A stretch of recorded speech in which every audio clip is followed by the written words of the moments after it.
యోసేపు ఉన్నారు. మొదట ఆయన మరి ఇస్సాకు యొక్క మనవడు, ఇస్సాకు కుమారుడు యాకోబు రాహేల్ని ప్రేమించిన యోసేపు. రెండవ యోసేపు మరియ భర్త అయిన యోసేపు. మూడవ యోసేపు యేసు ప్రభుకి తన సొంత సమాధించిన అరిమత్తయి యోసేపు. నాలుగవ యోసేపు బర్నబా అని పేర్పించేటువంటి యేసు ప్రభు లేవీడైనటువంటి ఆయన యోసేపు. ఈ నలుగురు యోసేపుల్లో మనము ధ్యానించుకునే యోసేపు ఎవరంటే కష్టాల సమయంలో దేవుని విడిచిపెట్టలేదు, అన్నదమ్ములు కొట్టిన ఎదురు తిరగలేదు, ఇంకా ప్రార్థన చేశాడు. మరి తండ్రికి విధేయుడిగా ఉన్నాడు. అలాంటి ఆయన యొక్క విశ్వాసాన్ని మనం కొంచెం ఈ రోజున ధ్యానం చేసుకోబోతున్నాం. సహోదరి వచ్చి మరి ఎలిజబెత్ వచ్చి నేటి వాక్యాన్ని ధ్యానం చేయాల్సిందిగా మనం చేస్తున్నాము. యేసుని కొరకై ఇల్ల జీవించేత వాసురముగా నేనను దినమో. యేసుని కొరకై ఇల్ల జీవించేత వాసురముగనే నన్ను దినమో. దోషములన్నీయు పాపెను మోక్షనివాసమున ప్రభు చేర్చునుగా. యేసుని కొరకై ఇలా జీవించేత వాసురముగనే నన్ను దినమో.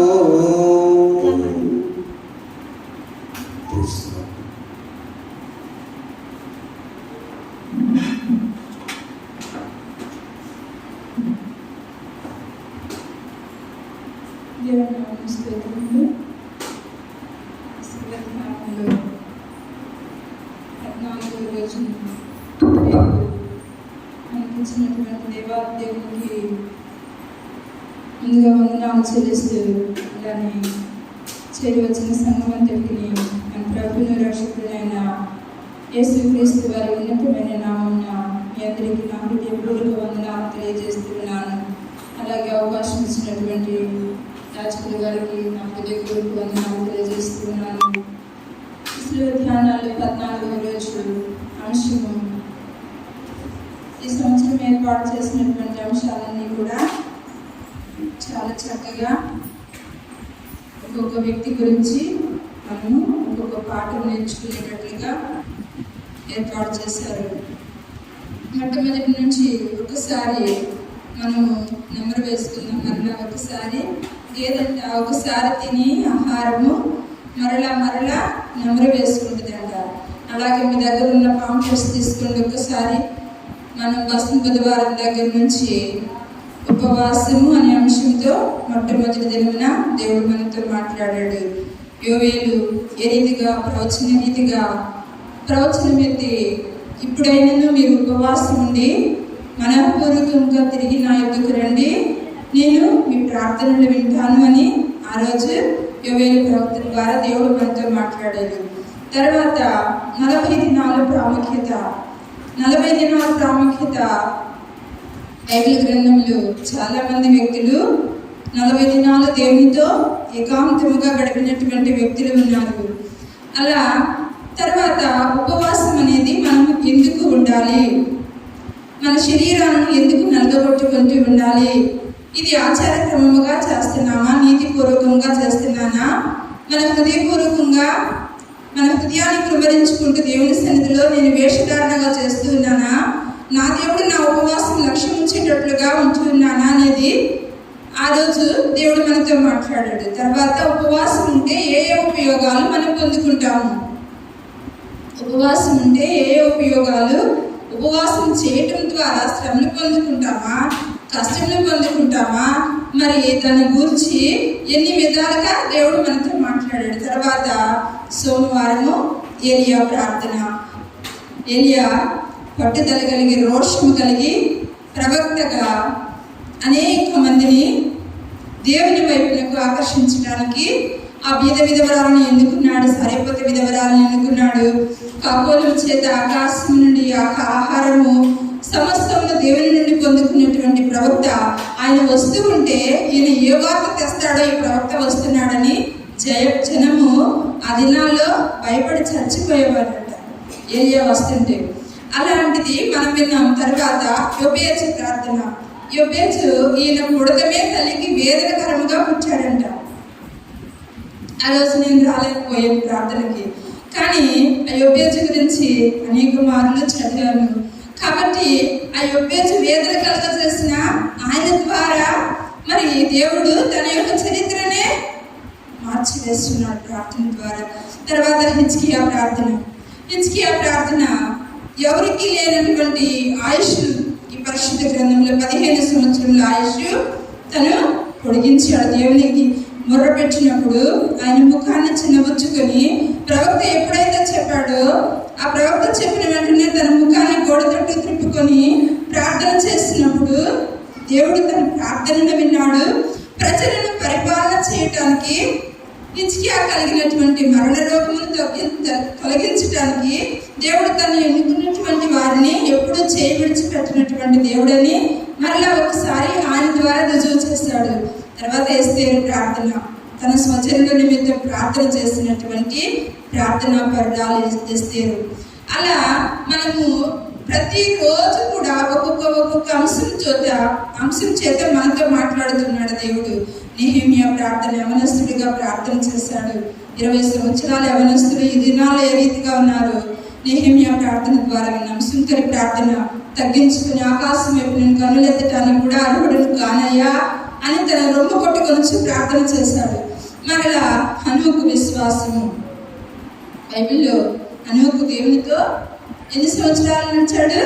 365 సంవత్సరాలు దేవునితో నడుస్తూ ఆయనను వెంబడిస్తూ పిల్లలతో తన కుటుంబంతో దేవుని సన్నిధిలో నిందారహితుడిగా నడిచినటువంటి వాడుగా ఉన్నాడు. నోవాహు విశ్వాసం విన్నాము, అబ్రహాము విశ్వాసం విన్నాము. ఈ దినము యోసేపు విశ్వాసము. దేవుని గ్రంథము చదివేటప్పుడు ఈ అంశాలను ఎత్తిపట్టుకొని చదువుతున్నప్పుడు దేవుడు నిజముగా ఇంత ఉన్నతుడా, నా దేవుడు ఇంత గొప్ప ప్రేమ కలిగినటువంటి దేవుడా అని మనం ఆలోచించుకోవాలి. వీరి పట్ల చేసినటువంటి కార్యాలు మా పట్ల ఎందుకు చేయవని రోషము కలిగి దేవుని సన్నిధిలో మనం యాజ్యమాడాలి.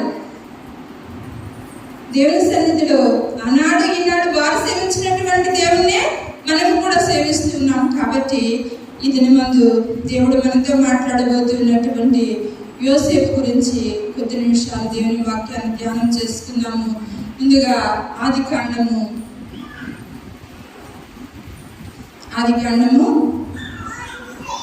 50వ అధ్యాయము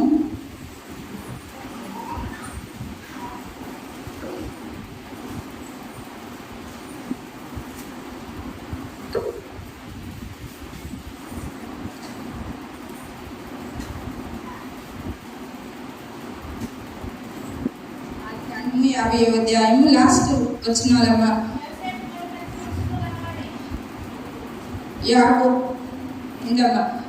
ఆదికాండము 50వ అధ్యాయము 22 నుంచి చదవమ్మా.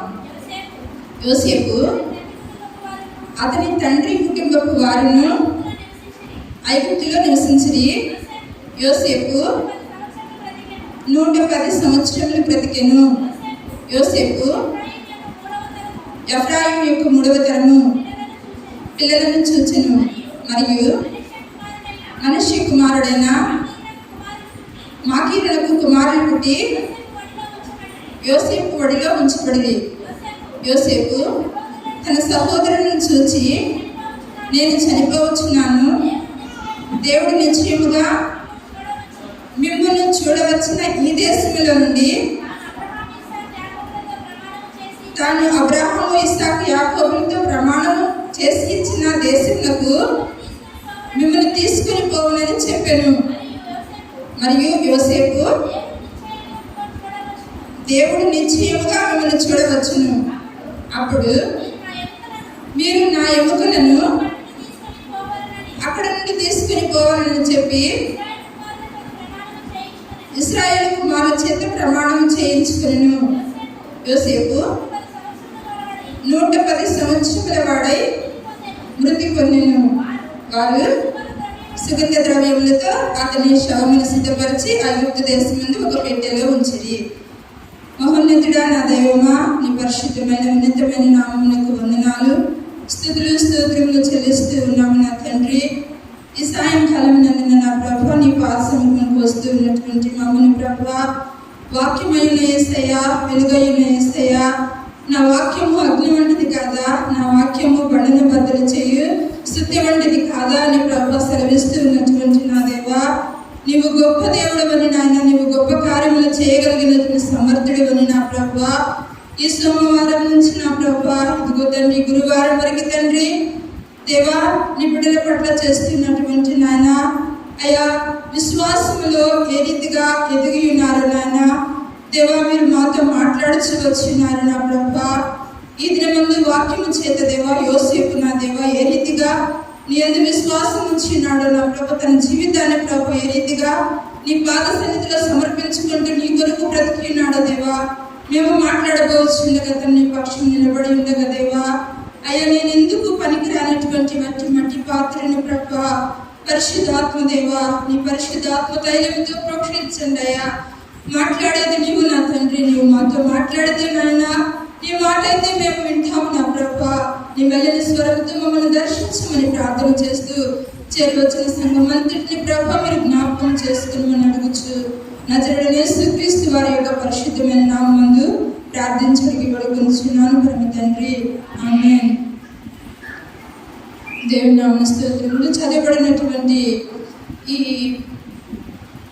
5 వచనాల్లో ఆదికాండంలో యోసేపు చరిత్ర తెలియనటువంటి వారు ఎవరు ఉండరు. కానీ బైబిల్లోని ప్రతి అంశము మనము చదివే కొద్ది ఒకటి ఇది చదివిన తర్వాత మరలా నాకు చదవబుద్ధి కావటం లేదే అనేటువంటిది నిరాశ రాదు. కానీ చదవాలి, మరలా దానిలో నుంచి ఒక చిన్న అంశం ఏదను ఇది తగిలిందే నా హృదయానికి, దీని గురించి నేను ధ్యానం చేయాలి అనేటువంటి అవగాహన ఉంటుంది. కానీ వేరే ఏదైనా చదువు, ఇది చదివాను, ఇది చూసేసాను, ఇది నాకు వద్దు అనిపించింది. కానీ బైబిల్లో చదివేటప్పుడు మాత్రము అలా అనిపించింది మన హృదయానికి. అది ఈ బైబిల్కి ఉన్నటువంటి శక్తి అటువంటిది. పరిశుద్ధ గ్రంథమునకు మరి ఆనాడు యోసేపు తన తల్లిదండ్రులకు జన్మించిన వాడు ఎన్నోవాడు? 11వ వాడు. 12వ వాడు బెన్యామీను. కనిష్ఠుడిగా ప్రియపుత్రుడిగా రాహేలును చక్కగా యాకోబు ప్రేమించాడు. రాహేలును ప్రేమించి ఆమె కోసము 7 సంవత్సరాలు కొలువన్నది 14 సంవత్సరములు కొలువ చేసి, నిజంగా ఒక వ్యక్తి కోసము త్యాగం చేయాలంటే అది చాలా సహనముతో కూడిన పని. నేను 7 సంవత్సరాలు చేస్తేనే ఇక నా భార్య నాకు దొరుకుతుంది, తనతో నేను వెళ్ళిపోతాను నా స్వదేశానికి అని యాకోబు తన మనసులో అనుకుని ఉండవచ్చు. కానీ ఈయన చేసినటువంటి మోసాన్ని దేవుడు గుర్తించకపోతాడా? ఆయన సర్వశక్తిమంతుడు, ఆయనకు దాచగలిగింది ఏది కూడా లేదు. కానీ ఆయన ఆలోచన అంతా పక్కన పెట్టేసి ఏం చేశాడు? గురుడిదాన్ని అయినటువంటి లేయాని తీసుకొచ్చి, ఇదిగో నీ భార్యని తీసుకొచ్చి తన మామ అయినటువంటి చేశాడు. అలా చేసిన తర్వాత, మామ నువ్వు చేసిన పని ఏంటని తను అడిగినప్పుడు, ఇది నువ్వు చేసిన పని ఏంటని తన మామ తను అడిగినప్పుడు ఈయన సిగ్గుతో ముఖం నించుకున్నాడు. కాబట్టి దేవుడు రోషము కలిగినటువంటి దేవుడు. మన దేవుడు ఎంత గొప్ప దేవుడు అంటే, ఆయన ఇది కాదు, ఇది పనికిరాదు, ఎందుకు పనికిరాదు, ఇది నాకు అక్కర్లేదని తల్లిదండ్రులు అనవచ్చు, భర్త అనవచ్చు, నీ తోబుట్టువులు అనవచ్చు, కానీ అదే నాకు కావాలి అని దేవుడు తీసుకుంటాడు. దేవుడు తన పని కొరకు నిన్ను వాడుకుంటాడు. మరి ఏం చేశాడు? ఆ లేయాని చిన్న చూపు చూశారంట. లేయా చిన్న చూపు చూస్తే ఏం చేశాడు? ఆమెను ఆశీర్వదించాడు. ఆమె కన్నీటిని చూచాడంట దేవుడు. లేయా కన్నీటిని చూచాడంట. నా భర్త నన్ను ద్వేషిస్తూ ఉన్నాడయ్యా, నీవు నన్ను కనికరిస్తే నేను ఆశీర్వాదకరమైనటువంటి బిడ్డలకు నేను జన్మనిస్తానని ఎంత తగ్గించుకొని ప్రార్థన చేస్తుందో.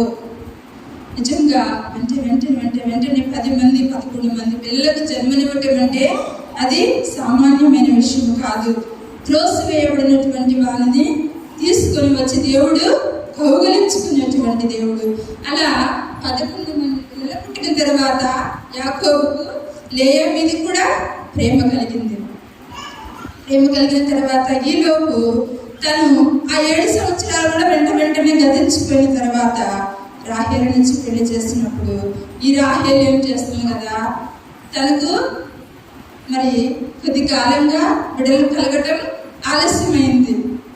నీవు నా అక్కతో మంచిగా ఉంటున్నావు, నాతో మంచిగా ఉంటలేదని భర్తతో వాదనతో దిగుతూ ఉంది.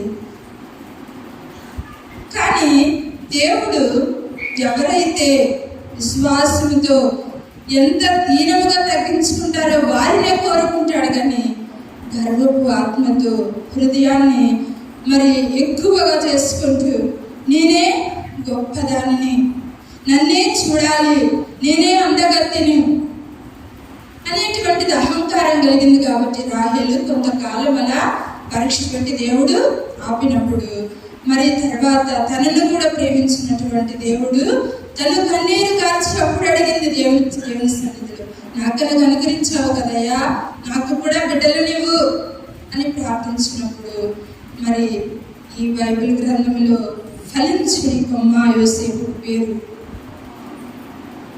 ఫలించడి కొమ్మ, దేవునికి ప్రతిగా ఉన్నాడు యోసేపు. అలా అటువంటి వాగ్దాన కుమారునికి జన్మనిచ్చింది. జన్మనిచ్చిన తర్వాత తన ముచ్చట కొంతకాలం తెచ్చుకున్న తర్వాత భయంకరమైనటువంటి ఆ ప్రయాణంలో నడుచుకుంటూ వెళ్ళేటప్పుడు మరి గర్భవతిగా ఉంటుంది. బెన్యామీను కడుపులో పెట్టుకొని ప్రయాణించేటప్పుడు బెత్లెహేములో మృతి పొందింది. అదంతా మనకు తెలిసిన విషయమే. కాబట్టి ఈ యోసేపును దేవుడు ఏ రీతిగా అంచెలుగా ఎదిగింపచేస్తూ వచ్చాడు. తన జన్మ ఆశ్చర్యకరము. తన బ్రతుకు దినములన్నీ కూడా చిన్ననాటి నుండి కూడా తల్లి ప్రేమ అంతగా రుచి చూచి ఉన్నాడు. అన్నలు ద్వేషించారు. తండ్రి ప్రేమను తల్లి ప్రేమను అంతగా పొందుకోలేదు. కానీ ఎవరు ప్రేమించినా ఎవరు ప్రేమించకపోయినా నా దేవుడు నన్ను చూస్తున్నాడని దేవుని కోసం నిలబడ్డాడు యోసేపు. దేవుని కోసం నిలబడినప్పుడు ఏం చేశాడమ్మా, ఆయన ఎన్ని శ్రమలు అన్నల ద్వారా, ఇదిగో కళ్ళకనే వాడు వస్తున్నాడు, దేవుడు ఈయన ద్వారా మనకు చూపిస్తున్నాడంట కళలు. మనమంతా వీడికి సాష్టాంగ పడతామంట, వీడు సూర్యుడంట, మనం ఇట్ట నక్షత్రాలంట, ఈయన చుట్టూ మనం తిరుగుతామంట. హేళనకరంగా అన్నయ్యలు చక్కని ముఖము చక్కని నేత్రాలు కలిగినటువంటి యోసేపును చూసినప్పుడు తండ్రికి చాలా ప్రేమ కలిగిందంట. ప్రేమ అంటే భార్యను ఎక్కువగా ప్రేమించాడు కదా. వారి ఇరువురి ప్రేమకు గుర్తుగా ఇచ్చినటువంటి తొలి ఏకైక కుమారుడు యోసేపు.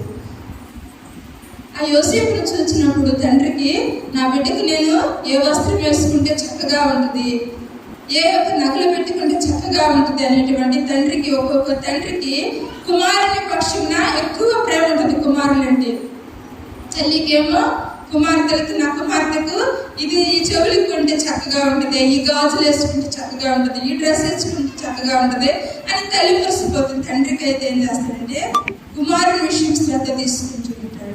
అలాగే యాకోబు కూడా ఏం చేశాడంటే తన కుమారునికి యోసేపుకు రంగుల వస్త్రాలు చూసిన వల్ల చక్కగా మంచి మంచి విలువ కలిగిన తీసుకొని వచ్చి పెట్టేటువంటి వాడు. అలా పెడతా ఉంటే మరి తండ్రికి తల్లికి 10 మంది పిల్లలు పుట్టినప్పుడు ఒక్కడనే ప్రేమించినప్పుడు వారి మీద ద్వేషం కలుగుతుంది ఎవరికైనా కూడా. ఎందుకు మనకి 2 పిల్లలు ఉన్నారు, 2 పిల్లలు ఉంటే వీడు బలహీనుడిగా ఉన్నాడమ్మా, వీడు కొంచెం ఎక్కువ పెడతాడమ్మా అని అంటే ఒక్కొక్క అమ్మ ఓర్చుకునే అమ్మ ఉంటుంది, ఒక్కొక్క అమ్మ ఓర్చుకునేవాడు ఉంటారు. వాడికి ఎక్కువ పెడుతున్నావు కదా, నాకు తక్కువ పెడుతున్నావు అనే కదా మనం మానవ స్వభావం చేత అలా ఆలోచన చేసి అలా మాట్లాడుతూ ఉంటాం. కానీ తండ్రి ప్రేమిస్తున్నాడు, ఇక వీడినే అంతగా ప్రేమిస్తున్నాడు కాబట్టి వీడికే మొత్తం ఇచ్చేస్తాడు. ఇక మా తండ్రి ఎట్టయినను వీడిని చంపాలని ప్లాన్ చేసుకున్నారు 11 మంది ఈ అన్నదమ్ములు కలిసి. మరి వీళ్ళందరూ పెద్దోళ్ళు, కానీ యోసేపు చాలా చిన్నవాడు. తెలివితేటలైతే బాగా చక్కగా అన్ని దేవుని జ్ఞానము చేత, దేవదూతల ఆత్మ చేత నింపబడినటువంటి వాడు. అలా చేస్తున్నప్పుడు యోసేపు, దేవా నాకు ఈ స్థితిని ఎందుకు ఇచ్చావని దేవుని ఎప్పుడు అనలేదు. ఎంత శ్రమ పెట్టినను అన్నలను ప్రేమిస్తూనే వచ్చాడు. ఎంత గాయపరచినను, వెళదాం దాన్ని తీసుకెళ్ళి ఎవరైనా బావిలో పడేసి వస్తే అన్నా అని కేకలు పెట్టినప్పుడు ఎంత కఠినంగా వారి హృదయాన్ని మార్చుకున్నారంటే నిజంగా వచ్చిన చదువుతున్నప్పుడు చాలా వేదన కలుగుతుంది.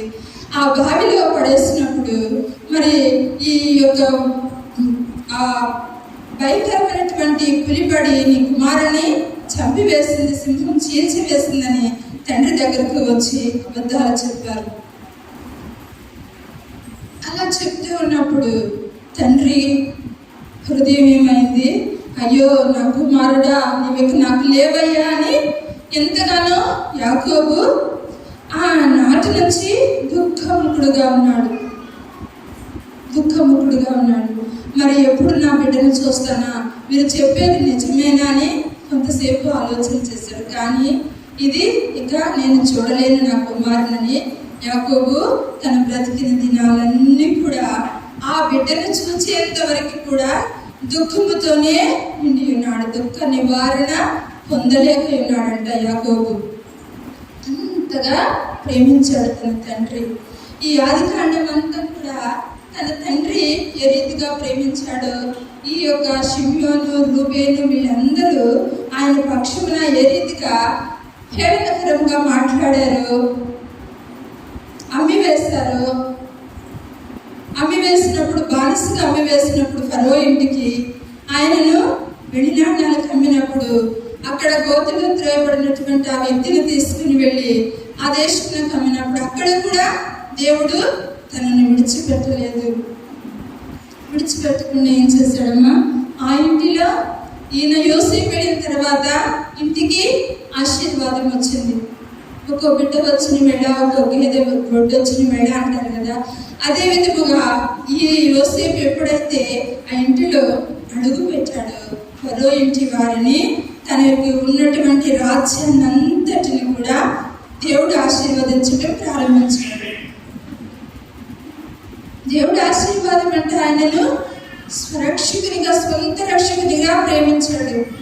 గోతిలో త్రోసి వేసిన, అమ్మి వేసిన, మరి ఎన్ని విధాలుగా బాధపరిచిన అన్నల మీద కోపం లేకుండా, తండ్రి మీద కోపం లేకుండా వారి పట్ల ప్రేమనే పెంచుకున్నాడు, కానీ కోపాన్ని పెంచుకోలేదమ్మా.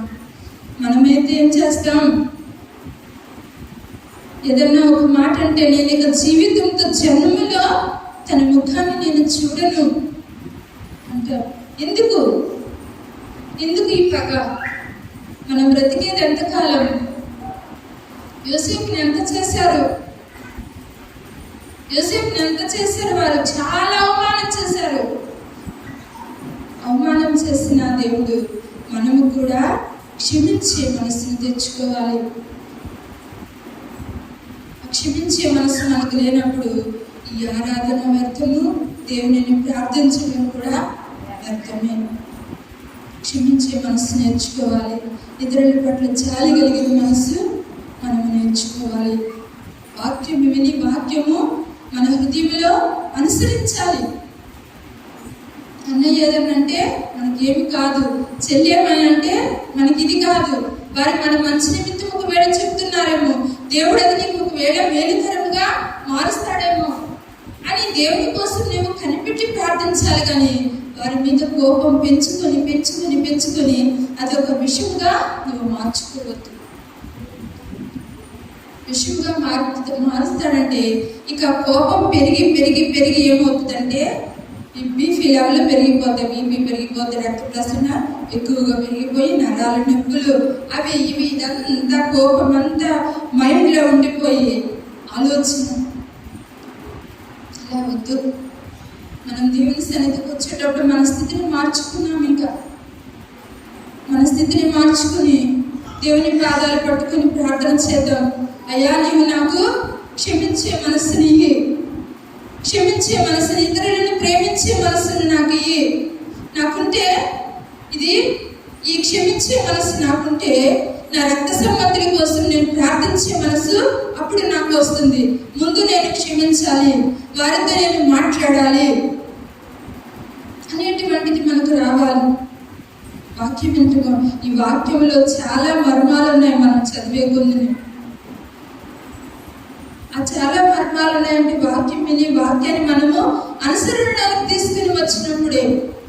ఎవరు చెప్పేవాళ్ళు లేరు. యోసేపుని అంత చిన్నపిల్లగాని గమ్మివేసినప్పుడు తను ఒక్క దేవుని మాత్రమే ఆధారం చేసుకుని బ్రతికాడు. తన పరిశుద్ధతను కాపాడుకున్నాడు. పాపము చేయడానికి అవకాశం వచ్చినప్పటికీ కూడా పారిపోయాడు. అలా ఉంటున్నామా? పాపాన్ని చురుకునే వారిగా ఉంటున్నామా? ఎంతకాలం అమ్మా? ఇంతకాలం దేవుని సన్నిధిలో పశ్చాత్తాపడను. ఇలాంటి శ్రమల దినాలు ఇంకా ఎన్నో చూస్తామని, నేను ఇంకా ఎంతో కాలం బ్రతుకుతాను అని అనుకునవద్దు. ఇదే మనకు మంచి సమయం అని దేవుని పాదాలు పట్టుకోండి. ఇంత గొప్ప సమయాన్ని మనం నిర్లక్ష్యం చేస్తే ఆనాడు తీర్పు దినం నుండి మనము విడిపించేటువంటి గొప్ప దేవుని చూడాలంటే మనం ఎంత తగ్గించుకోవాలో మన హృదయాన్ని. నీకోసం ఆకాశానికి భూమికి మధ్యలో వేలాడింది ఎందుకు?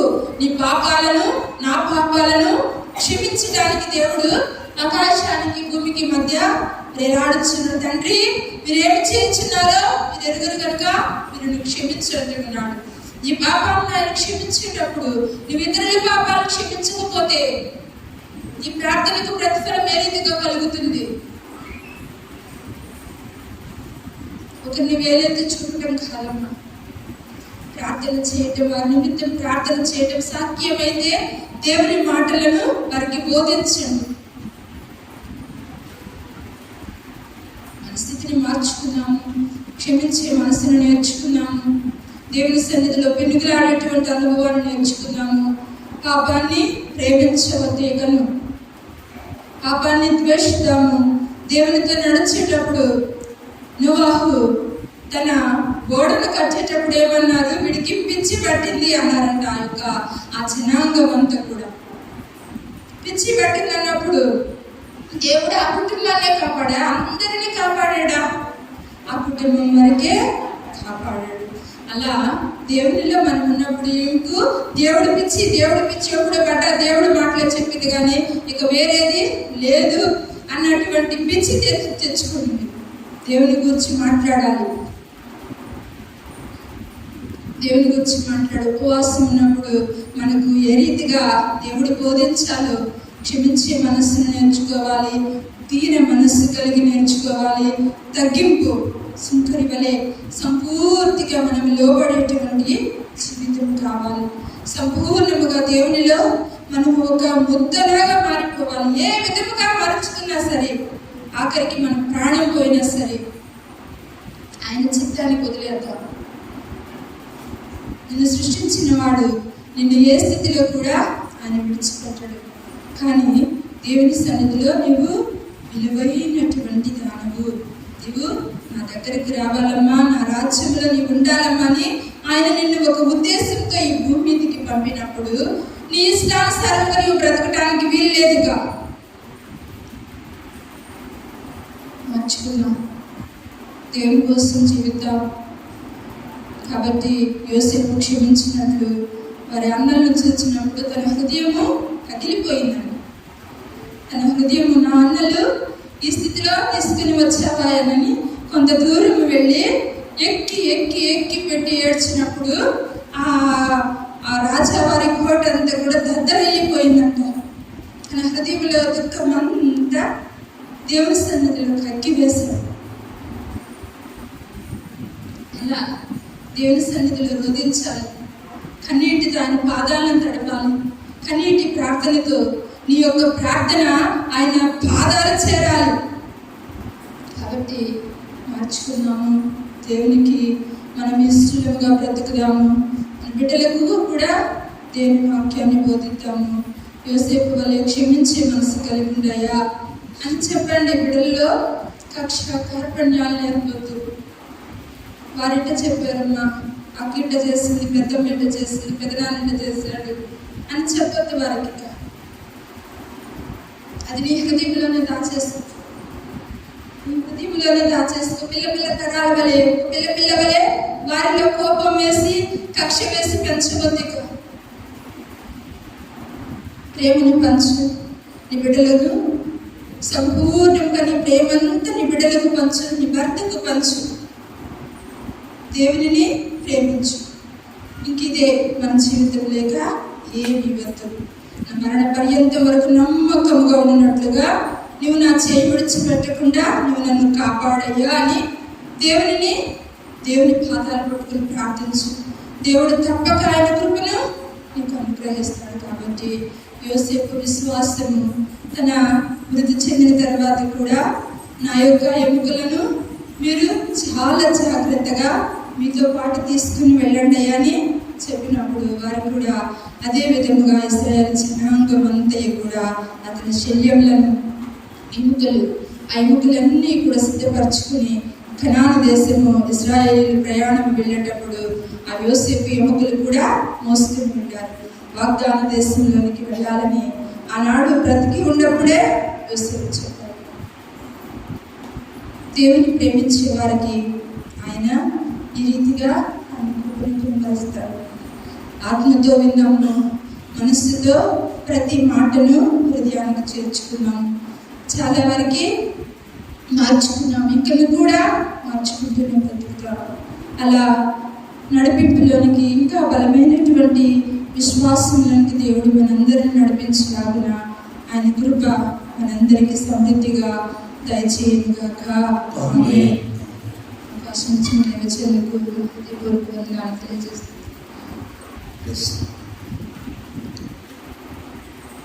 యోసేపు జీవితాన్ని చాలా చక్కగా తన విశ్వాస జీవితం, దేవునితో నడిచిన జీవితం, తండ్రితో ఉన్నటువంటి జీవితం, ఆ సమయంలో 3 మాటలు సోదరి చాలా చక్కగా గమనించారు. వారికి నేను ప్రత్యేక వందనాలు తెలియజేస్తున్నాను. 3వ విషయం, యోసేపు అమ్మబడింది 17 సంవత్సరాలు. అప్పుడు కొట్టబడి 13 సంవత్సరాలు కష్టాలు పడ్డాడు. 30 సంవత్సరాల నుంచి 110 వరకు ఆశీర్వదించబడ్డాడు. చప్పట్లు పట్టుకోండి. కష్టాల కాలం ఎక్కువ, ఆశీర్వదించబడిన కాలం ఎక్కువ, ఆశీర్వాద కాలం ఎక్కువ. విశ్వాసంలో ప్రతినిధుడు యోసేపు తన గుంటలు వేసిన మొదటిగా నన్ను శ్రమల్లో చూసి చివరి మాటలు, చివరి అధ్యాయంలో Joseph's final words to his brothers, చివరి మాటలు, మాట, ఆ చివరి మాట మరణాకాలం చనిపోయామని చెప్పే మాటలు విలువైన మాట. ఆ విలువైన మాటలు ఏం చెబుతాడు పెట్టినారు? నన్ను గుంటలో పడేసినప్పుడు, మీరు నన్ను కొట్టి వేసినప్పుడు నన్ను చూసిన దేవుడు మిమ్మల్ని కలుసుకొని చూడటానికి వస్తాడు. ఆమేన్ చెప్పండి. The same God is with us. Number 2, ఆయన విశ్వాసం. ఏదైతే నా జీవిత ప్రయాణంలో నన్ను అమ్మివేశారు కదా, అమ్మివేయబడినా కూడా నేను ఇక్కడ ఆశీర్వదించబడ్డాను. దేవుడు ఒకవేళ లోకం తృణీకరించిన, కుటుంబం తృణీకరించిన, నా దేవుడు నన్ను విడిచి is blessing me in the faith.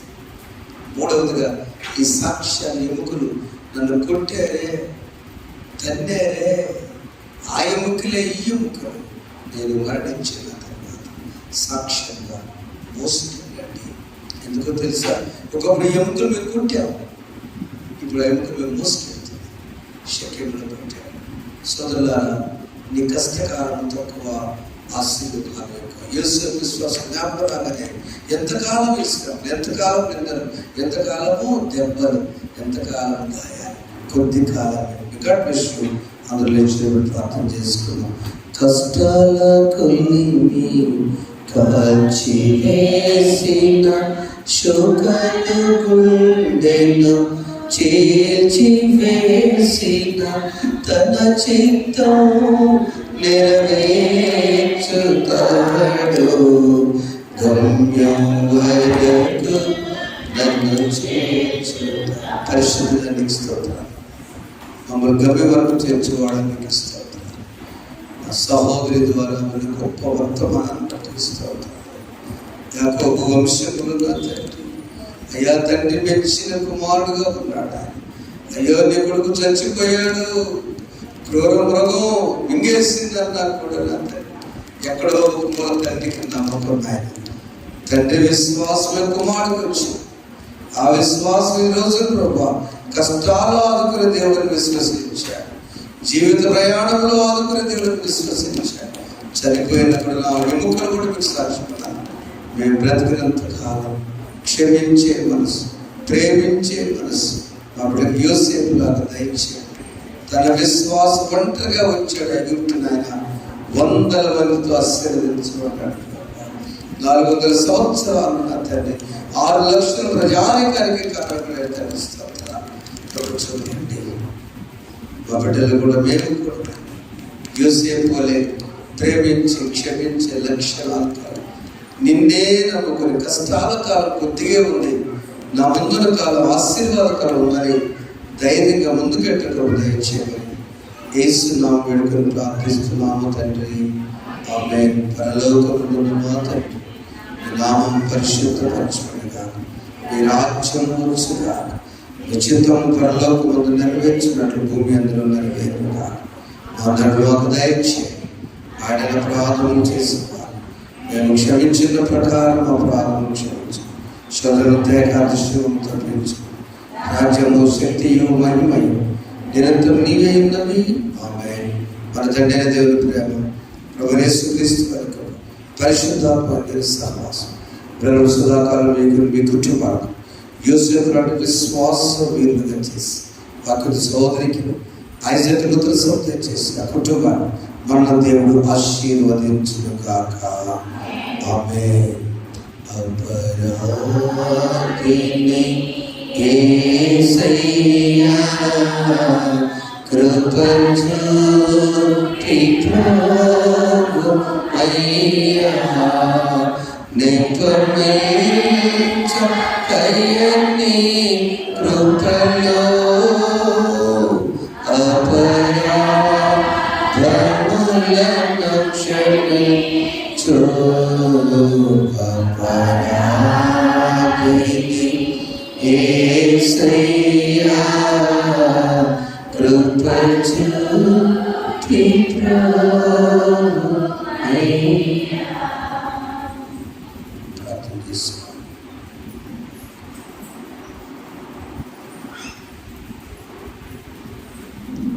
God bless you all.